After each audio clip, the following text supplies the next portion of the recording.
Hello everyone, स्वागत है आप सभी का मेरे यूट्यूब चैनल में केमिस्ट्री बाई पंकज जायसवाल।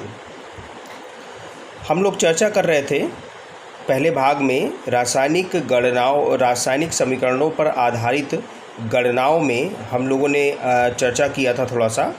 उसमें हम लोगों ने देखा था कि हम इस तरह के केमिकल रिएक्शन के बेस पर जो कैलकुलेशन करते हैं उसमें तीन तरह के रिलेशनशिप देखने को मिलते हैं: mass relationship, mass volume relationship और वॉल्यूम रिलेशनशिप।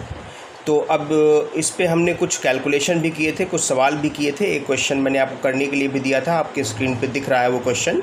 16 ग्राम मीथेन के दहन से प्राप्त जल की मात्रा का आकलन ग्राम में कीजिए। उत्तर है 36 ग्राम, और इसको आपको खुद कैलकुलेट करना है जो नियम और तरीके मैंने आपको बताए थे उसके आधार पर। अब आगे बढ़ते हैं, तीसरा उदाहरण लेते हैं। प्रयोगशाला में क्लोरीन का विरचन मैग्नीज डाइऑक्साइड और को जलीय HCl विलयन के साथ अभिक्रिया द्वारा निम्नलिखित समीकरण के अनुसार किया जाता है। ये अभिक्रिया है, इसके बारे में हमने आपको पहले ही बता दिया था जब हम डिस्कशन कर रहे थे इस टॉपिक का। तो स्टार्टिंग में ही इसके बारे में इस रिएक्शन को हमने लिखा था। तो इसमें क्लोरीन गैस बनती है मैग्नीज डाइऑक्साइड के HCl के साथ रिएक्शन से। तो एक मोल MnO2 है, 4 मोल HCl है, 1 मोल MnCl2 बना, 1 मोल क्लोरीन बना और 2 मोल जल बना। तो कह रहा 5 ग्राम MnO2 से HCl के कितने ग्राम अभिक्रिया करेंगे। 5 ग्राम MnO2 से HCl के कितने ग्राम अभिक्रिया करेंगे, मतलब कि MnO2 का भार दिया है और HCl का भार आपसे पूछा जा रहा है। तो ये मास रिलेशनशिप का क्वेश्चन हुआ। इस अभिक्रिया को हमने नीचे लिखा है, आप देख सकते हैं। और इसमें देखिए ये इस सब के, क्योंकि भार दिया है, भार निकालना है तो हम भार से ही मतलब है, तो हम मोल ना लिख करके सीधे भार लिखते हैं। एक ही मोल है तो अणुभार के बराबर इसका भार होगा, और इसके 4 मोल है तो अणुभार का 4 गुना होगा इसका भार। तो जाहिर सी बात है कि भार किसका दिया है, MnO2 का भार दिया है। तो रिएक्शन में MnO2 का भार 87 ग्राम है। तो 87 ग्राम MnO2 से HCl के कितने ग्राम अभिक्रिया करते हैं, 146 ग्राम। तो अब इसमें 1 ग्राम MnO2 से कितना HCl अभिक्रिया करेगा, 146 ऊपर और 87 नीचे। तो कितने ग्राम से पूछा गया, 5 ग्राम से, तो 5 ग्राम में निकाल लिया, 5 से गुणा कर दिया, ये आ गया इतने ग्राम HCl 5 ग्राम MnO2 से अभिक्रिया करेगा। चलिए अब आगे बढ़ाते हैं इसको। देखिए तीसरा जो रिलेशन था आयतन संबंध वाले रिलेशन, उसमें आपको समझाना है कि आयतन संबंध वाले प्रश्न गेलुसाक के गैसीय आयतन संबंधी नियम से किए जाते हैं। जो रासायनिक अभिक्रिया के नियम है, 4 नियम जो है मास पर आधारित हैं, है ना। द्रव्य की अविनाशिता का नियम, स्थिर अनुपात का नियम, गुणित अनुपात का नियम, व्युत्क्रम अनुपात का नियम, और ये पांचवा जो नियम है वो गेलुसाक ने दिया था 1808 में, और ये जो है गैसों के आयतन से संबंधित है। इस नियम में ये बताया गया कि जब गैसें आपस में संयुक्त होती हैं या बनती हैं, गैसें चाहे अभिक्रिया करें और गैसें चाहे बने, तो उनके आयतन सरल अनुपात में होते हैं बशर्ते सभी गैसें समान ताप और दाब पर हों। अगर अभिक्रिया की सभी गैसें समान ताप और दाब पर हैं तो उनके आयतन में एक सरल अनुपात होता है। जैसे हाइड्रोजन के 2 मोल ऑक्सीजन के 1 मोल से अभिक्रिया करके जल वाष्प के 2 मोल बनाते हैं। तो इसमें 2 वॉल्यूम हाइड्रोजन, 1 वॉल्यूम ऑक्सीजन और 2 वॉल्यूम जल के बने, तो इसका सरल अनुपात होगा 2:1:2। जैसे एक सवाल लेते हैं, इस सवाल को देखें, बहुत आसानी से समझ में आ जाएगा। 500 मिलीलीटर एथेन का दहन 4 लीटर ऑक्सीजन के साथ STP पर किया जाता है, तो गणना कीजिए STP पर कितना CO2 का आयतन प्राप्त होगा और STP पर ऑक्सीजन का कितना आयतन शेष बचेगा। तो पहले अभिक्रिया लिखते हैं।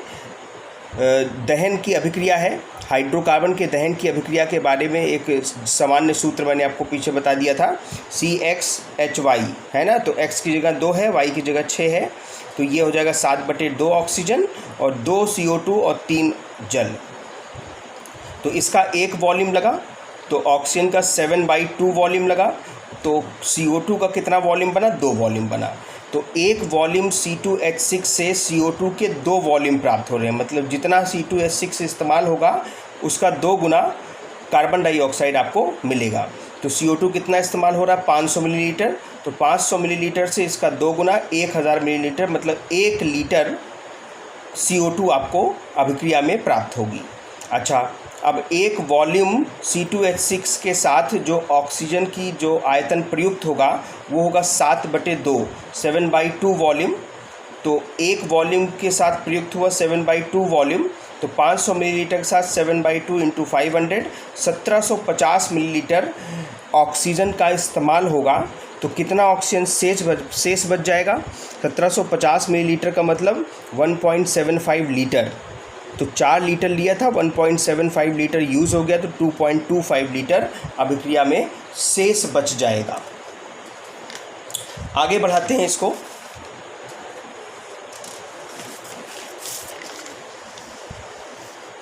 अगले उदाहरण पे आते हैं, उदाहरण नंबर 5। देखिए, कैल्शियम कार्बोनेट जलीय HCl के साथ अभिक्रिया करके कैल्शियम क्लोराइड और CO2 बनाता है। ये अभिक्रिया दी गई है, कैल्शियम कार्बोनेट 2 HCl से रिएक्शन करके कैल्शियम क्लोराइड बना रहा है, CO2 बना रहा है और जलवाष्प बना रहा है। तो कह रहा है कि 0.75 mHCl के 25 मिलीलीटर, मतलब HCl का भार नहीं दिया है, HCl का मोलरता दी है और HCl का आयतन दिया है कि इतनी 0.75 mHCl के 25 मिलीलीटर के साथ पूर्णतः अभिक्रिया करने के लिए कैल्शियम कार्बोनेट की कितनी मात्रा की आवश्यकता होगी। तो इसमें देखिए, पहले अभिक्रिया लिख लिया हमने, तो भार की बात कर रहा है, कितने कैल्शियम कार्बोनेट की आवश्यकता होगी। तो अभिक्रिया में कैल्शियम कार्बोनेट के भार क्या होगा, उसका अणुभार, कैल्शियम 40, कार्बन 12 और ये 48, 100 ग्राम। तो इसमें और HCl जो है 2 मोल है, तो 36.5 इसका भार होता है, लेकिन 2 मोल के लिए 73 ग्राम हो गया। तो देखिए, आपको जो HCl दिया है वो 0.75 mHCl के 25 मिलीलीटर दिए हैं।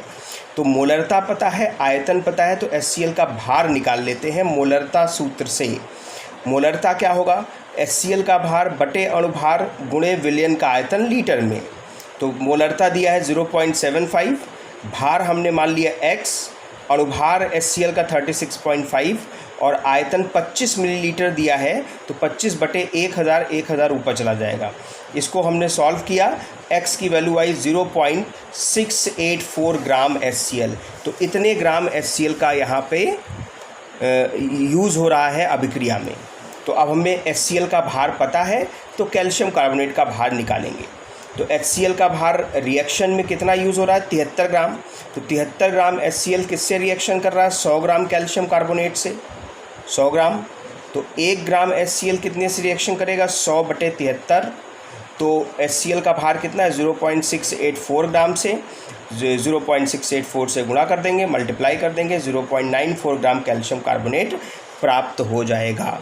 तो इस तरह से ये कुछ सवाल हमने आपको मास रिलेशनशिप पे, मास वॉल्यूम रिलेशनशिप पे, वॉल्यूम रिलेशनशिप पे बताए।